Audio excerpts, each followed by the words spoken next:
প্রতি বছরই এমন হাজারো শিশু ঝরে পড়ে প্রাথমিক বিদ্যালয় থেকে। এর সঙ্গে যোগ হয় পুষ্টিহীনতা। অশিক্ষা আর পুষ্টিহীনতা মোকাবেলায় জাতিসংঘের বিশ্ব খাদ্য কর্মসূচি ২০০০ সাল থেকে প্রাথমিক বিদ্যালয়ে হাই এনার্জি বিস্কুট বিতরণ শুরু করে। হাই এনার্জির ফর্টিফাইড বিস্কুট সুষম ও পুষ্টিগুণ সম্পন্ন, ফলে কমতে শুরু করে শিশুদের বিদ্যালয় বিমুখতা। এই কর্মসূচি চলে ২০১০ সাল পর্যন্ত।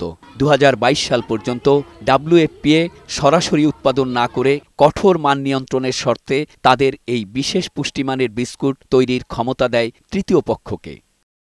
২০২২ থেকে ২০২৪ পর্যন্ত ২ বছর বন্ধ থাকার পর নতুন করে এই কর্মসূচি চালুর সিদ্ধান্ত নেয় সরকার।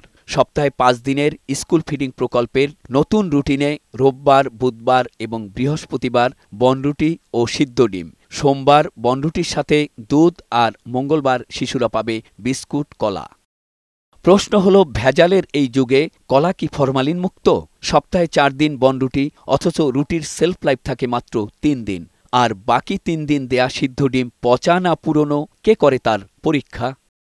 এরই মধ্যে প্রকল্পে অনিয়মের অভিযোগও উঠেছে। সর্বনিম্ন দরদাতাকে কাজ দেওয়ার কথা, এটা কোনো একটা কোম্পানিকে দেওয়া হয়েছে যারা এই আমাদের সিরিয়ালের মধ্যে নাই। এইসব খাবার মানসম্মতভাবে স্কুলে পৌঁছানো সম্ভব কিনা এ নিয়ে উঠেছে নানা প্রশ্ন।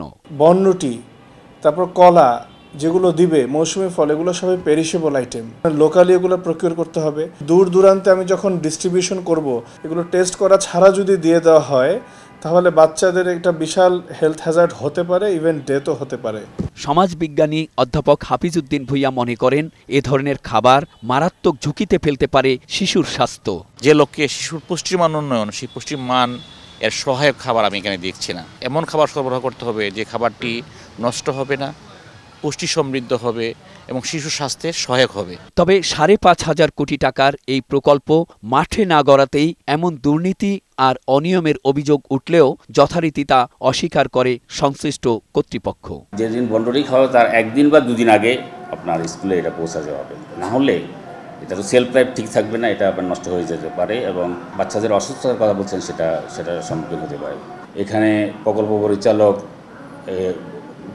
প্রশ্নই ওঠে না যে কারো কাছ থেকে কোনো আর্থিক লেনদেনের কথা বলবে। অভিভাবকরা ভীষণ অসন্তুষ্ট হলেও বিষয়টিকে অনেকটা হালকাভাবেই দেখছেন প্রাথমিক ও গণশিক্ষা মন্ত্রণালয়ের উপদেষ্টা।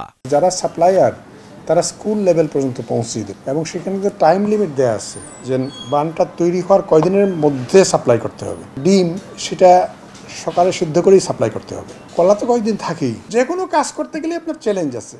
অভিভাবক এবং সচেতন মহল মনে করেন, শিশু স্বাস্থ্যের এমন স্পর্শকাতর বিষয়ে প্রকল্পটি সংশ্লিষ্টদের জবাবদিহিতার আওতায় আনা উচিত। মেহেদী আজাদ মাসুম, বৈশাখী সংবাদ, ঢাকা।